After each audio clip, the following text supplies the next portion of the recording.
আসসালামু আলাইকুম বাবারা। আচ্ছা, আমি আজকে দ্বিতীয়বারের মতো এরকম এখানে আসছি। এর আগেও আমি আসছি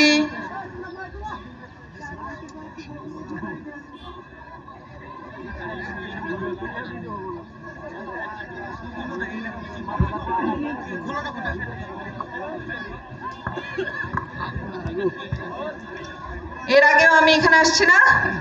মায়েরা আমাকে দেখছেন এর আগে আসছি যে? হাত তুলেন যদি দেখে থাকেন। হ্যাঁ, তো এর আগে আমি যখন আসছি তখন আমি শুনলাম কি এই আলমনগর নাকি বিএনপিদের এলাকা, তাই এখানে কোনো উন্নয়ন করা হয়নি। এবং আমরা যখন রাস্তায় গেছি, রাস্তায় গাড়ি আসতে পারে নাই। আমরা মোট 8টা উঠান বৈঠক করছি এই আলমনগরে। 9টা ওয়ার্ড আছে না, তার মধ্যে আমরা 8টাতে উঠান বৈঠক করছি। বেশিরভাগই আমরা গাড়ি দিয়ে যাইতে পারি নাই, হয় ভ্যান দিয়ে যাইতে হয়েছে, নইলে ওই বেবি ট্যাক্সি দিয়ে যাইতে হয়েছে, অটো। তো আমার হচ্ছে যে এমপি প্রার্থী অ্যাডভোকেট আব্দুল সালাম পিন্টু, তার কাছে কয়েকটা আর্জি আছে, এটা আলমনগরের মানুষের কাছ থেকে, যে উনি যদি ইনশাল্লাহ এই আলমনগর থেকে সর্বোচ্চ ভোট পায়, সর্বোচ্চ ভোট পেয়ে যদি উনি পাশ করেন ইনশাল্লাহ, তাহলে এই প্রস্তাবগুলো যেন উনি পূরণ করেন। এক, নবগ্রাম থেকে মাদারজানি পর্যন্ত একটা সড়ক করে দিতে হবে। মাদারজানি থেকে বড় কুমিল্লি নদীর উপর দিয়ে প্রশস্ত ব্রিজ এবং সড়ক প্রতিস্থাপন করতে হবে। বয়রাপাড়া যাওয়ার যে রাস্তা, সেই রাস্তার অবস্থা খুবই খারাপ, সেই রাস্তাটা করে দিতে হবে। আলমনগর দাখিল মাদ্রাসা, ওখানে একটা গর্ত আছে না, ওই গর্তটা ভরাট করতে হবে, যাতে ছেলেপেলেরা একটু খেলাধুলা করতে পারে, অথবা পরবর্তীতে ইনশাআল্লাহ আমরা এসে মিটিং করতে পারি। বাগুয়াটাতে বৈরাম নদীর উপরে একটা ব্রিজ নির্মাণ করতে হবে, যাতে সাধারণ মানুষদের চলাচল করা সহজ হয়। ঠিক আছে? এখন এটা তো আমার গেল এমপি প্রার্থীর কাছে আমার আবেদন। এখন আছি আপনাদের কথায়, আপনাদের কাছেও আমার কিছু আবেদন আছে। আমাদের একজন ভালো মানুষকে নির্বাচিত করতে হবে, ঠিক না? আমার দেখা মতে, আমার জানা মতে, আমি তো কম মানুষকে দেখি নাই সারা জীবন। আমার যতটুকু বয়স হয়েছে, এই বয়সে আমি যত মানুষ দেখছি, আমি যদি একজন নিরপেক্ষ মানুষ হিসেবেও চিন্তা করি, আমি অ্যাডভোকেট আব্দুল সালাম পিন্টুর মতো ভালো মানুষ আজ পর্যন্ত দেখিনি। আপনারা হয়তো তাকে কাছ থেকে দেখেন নাই, কিন্তু আমি তার মেয়ে হিসেবে আল্লাহ আমাকে সেই সৌভাগ্যটুকু দিয়েছেন তাকে কাছ থেকে দেখার।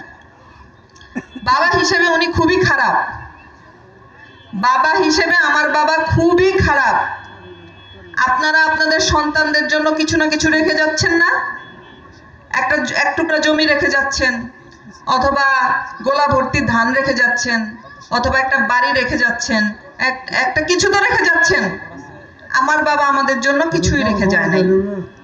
আমার বাবা আমাদের জন্য যখন উনি জেলখানায় চলে যান, 3বার এমপি হয়েছেন, 1বার মন্ত্রী হয়েছেন, একটা বাড়ি রেখে যেতে পারতেন না? ওটাও বাদ দিলাম, উনি যদি অ্যাডভোকেট, তো উনি অ্যাডভোকেট হিসেবেই তো একটা বাড়ি বানাইতে পারতেন, উনি সেটাও বানাইতে পারেন নাই। উনি আমাদেরকে অথই সাগরে ফেলে জেলখানাতে চলে গেছেন। তার মানে উনি কি বাবা হিসেবে ভালো? উনি কিন্তু বাবা হিসেবে ভালো না। উনি কি হিসেবে ভালো জানেন? উনি নেতা হিসেবে খুবই ভালো, উনি মানুষ হিসেবে খুবই ভালো। এর জন্য দেখেন, তিনি শত কষ্টের পরেও 17 বছর পরে যখন তার মেয়ে একটা চাকরি করতেছে, আমি তো চাইলে আমার বাপ মাকে একটু খাওয়াইতে পড়াইতে পারতাম। এখন তো তার এই বয়সে এসে আবার আপনাদের কাছে আসার দরকার নাই। আমি কিন্তু তাকে মানা করছিলাম, কিন্তু তিনি বলছেন আমি আমার জনগণ ছাড়া থাকতে পারবো না, আমি আমার জনগণ ছাড়া ভালো থাকবো না। এবং আমি সেটা দেখছি যে ওনাকে যখনই টাঙ্গাইল আসতে দেওয়া হয় নাই উনি অসুস্থ হয়ে যায়। উনি এই যে কষ্ট করতেছে সারাদিন আপনাদের মাঝে, উনি কিন্তু হাসি মুখে কষ্ট করে যাচ্ছেন, কিন্তু তার মধ্যে একদম একটু খারাপ লাগাও নাই। তার মানে উনি নেতা হিসেবে ভালো না, উনি মানুষ হিসেবে ভালো। তো এখন আসি আমাদের কথায়, তাহলে আসলে মজলুম কারা? আমার বাবা তো অবশ্যই মজলুম। মজলুম কেন? তিনি কোনো অন্যায় করেন নাই, কিন্তু তাকে শাস্তি পেতে হয়েছে, তাকে নির্মম অত্যাচার করা হয়েছে। কালকে আমি একজনের কাছ থেকে এমন এমন কথা শুনলাম যে আমি নিজে মাঝে মাঝে ভেঙে পড়ি। আব্বু আমাদেরকে বলেন না তা সে কি কি কষ্ট, ছেলে মানুষ আসলে বলে না হয়তো, তাই না? ছেলে মানুষরা হয়তো তাদের কষ্টের কথা বলতে পছন্দ করে না, বা বাইরে একটা কষ্টের কথা এসে ঘরে বলে না, হয়তো মেয়েটা কষ্ট পাবে, থাক আমার স্ত্রী কষ্ট পাবে, এর জন্য হয়তো ছেলেরা বলে না। কিন্তু আমি যেসব কথা ইদানিং শুনতে পারি যে তাকে রিমান্ডে নিয়ে কি রকম ভাবে অত্যাচার করা হয়েছে, তাকে একটু পানি চাইছে, পানি দেওয়া হয় নাই, তাকে কন্ডেম সেলে যখন রাখা হয়েছে, এইসব যখন শুনি আসলে আমি তো যত কষ্টই হোক আমি তো তার মেয়ে, এগুলো শুনলে আসলে ভালো লাগে না। শুধু তাই না, আমি যদি আমাদের কষ্টের কথা বলি আপনাদেরকে, আমাদের উপর দিয়ে কি জুলুম করা হয়েছে, আমাদের উপর দিয়ে কি নির্যাতন করা হয়েছে, সেই কথাগুলো বলতেও ভালো লাগে না। কিন্তু আসলে যখন ভোট চাইতে আসি, এমন একজন মজলুম মানুষ এই 17 বছরের কথা না বললেও আসলে অপূর্ণতা রয়ে যায়। আর আপনাদেরকে বলবো না তো কাকে বলবো, তাই না? আপনারা তো আমার খালা, আমার ফুপি, আমার চাচা, আমার দাদা, আপনারাই। আমি কালকে শুনলাম যে আব্বু নাকি তাহাজ্জুদের নামাজে হাউমাউ করে কাঁদতেন। তো তার পাশের ছেলে একজন ছিলেন, তিনি অনেক বড় মাওলানা। তো সে নাকি তাহাজ্জুদের নামাজে ঘুম থেকে উঠে শুনে আব্বু কে জানো, তখন তিনি জানতেন না যে তার পাশের ছেলে আব্দুল সালাম পিন্টু আসেন।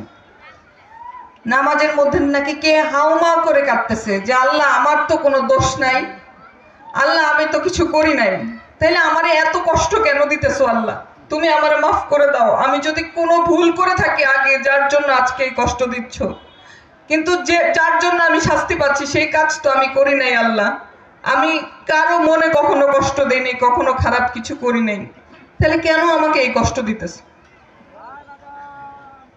সকালবেলা সেই মাওলানা নাকি পাশের ছেলে যে দেখে যে হচ্ছে আমার বাবা কান্নাকাটি করছে রাত্রেবেলা। এদিকে আমি যেহেতু ছোট মেয়ে, আমি আমার বাবার সাথে আমার মায়ের সাথে থাকতাম। বাসার ছোটরা তো মায়ের সাথে থাকে, ঘুমায় মায়ের সাথে, আর বড়রা আলাদা হয়ে যায়।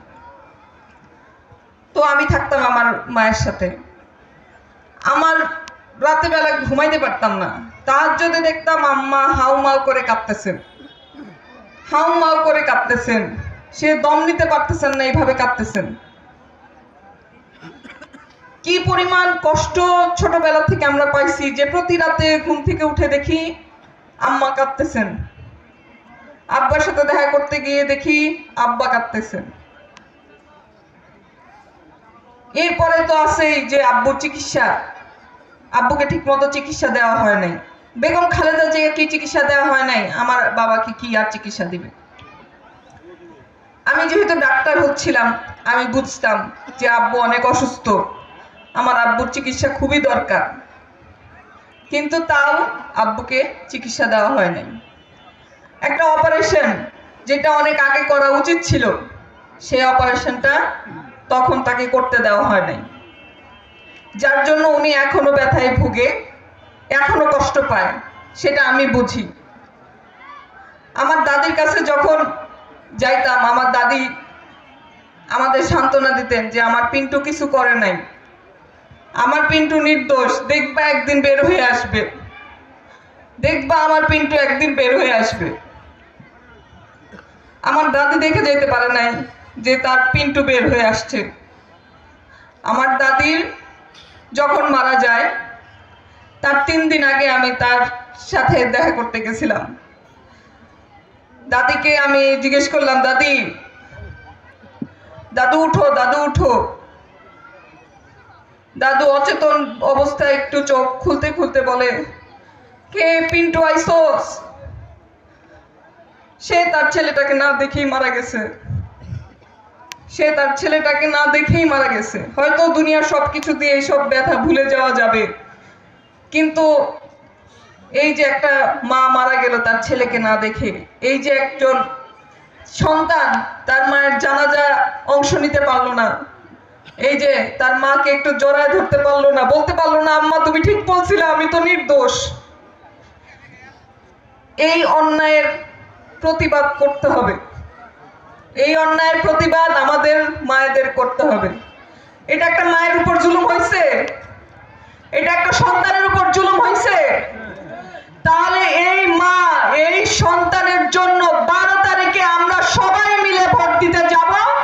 আমাদের আশেপাশে সবাইকে নিয়ে আমরা ভোট দিব। একটা ভোটও যেন এই আলমনগরের অন্য কোথাও না পড়ে। আমরা সেই চেষ্টা করব, কোন 71-এর ঘাতক দালালরা যেন তাদের প্রেতাত্মা যেন ওই ভোট কেন্দ্রে না যেতে পারে, তারা যেন না যে কোনো প্রকল্প না করতে পারে, আমরা সেই দিকে খেয়াল রাখবো। আমরা কাজ করব এই একদিন। আমার বাবা কাজ করবে 5 বছর, আপনারা কাজ করবেন এই একদিন 12 তারিখ। 12 তারিখ আপনারা, আমার বাবার মায়েরা, আমার বাবার মা আপনারা, যেহেতু আমার বাবা তার মাকে খুঁজে পায় নাই, আজকে আপনাদের কাছে আসছে, তাহলে আপনারা আমার বাবার মা বোন না? আপনারা আমার বাবার বাবা ভাই না? আমার বাবার ভাইয়েরা, আমার ফুপিরা, আমার চাচিরা প্রত্যেকে 12 তারিখ সকাল থেকে ভোট কেন্দ্র পাহারা দিবেন এবং ভোটের ফলাফল না নিয়ে কেউ ফিরবো না আমরা। যদি কেউ দেখেন বোরকা পরা, আপনি বুঝতেছেন না এটা ছেলে না মেয়ে, এরকম হইতে পারে না? বোরকা পরা, ভেতরে ছেলে না মেয়ে, বুঝতেছেন না, আপনারা প্রত্যেকে জিজ্ঞাসা করবেন, মা আপনি কোত্থেকে আসছেন? তার কণ্ঠস্বর শুনবেন, সে ছেলে কি না মেয়ে। প্রত্যেকে দেখবেন যে ব্যালট বাক্সে কয়টা ব্যালট সে নিয়ে যাচ্ছে। আমরা প্রত্যেকে দেখব যে লাইন কি অনেক বড়, লাইন কেন এগোচ্ছে না, এত দেরি কেন হচ্ছে।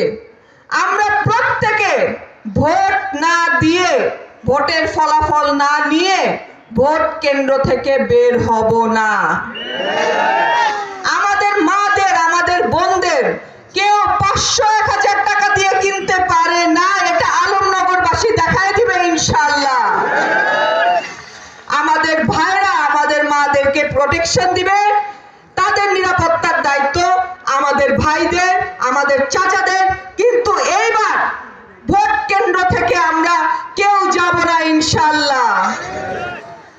আমরা কিছুদিন আগে সব জায়গায় আমরা ধান বুনছি না, বুনছি, ধান বুনছি সবাই আমরা।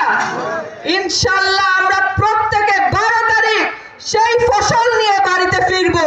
সেই ফসল ছাড়া আমরা কেউ ঘরে আসবো না।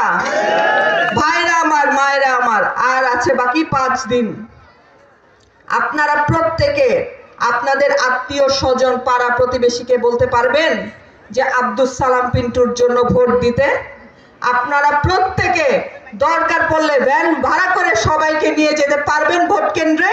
আমি প্রত্যেকটা হাত দেখতে চাই যে হ্যাঁ ইনশাআল্লাহ আমরা পারবো আব্দুস সালাম পিন্টুর মা ভাই হয়ে এই কাজটা করতে। ভোট দিব কিসে? ভোট দিব কিসে? সবাইকে আন্তরিক ধন্যবাদ। আসসালামু আলাইকুম। সবাই আমার বাবার জন্য দোয়া করবেন। ধন্যবাদ। আমাদের কোনো মার্কা আছে? কিসের মার্কা?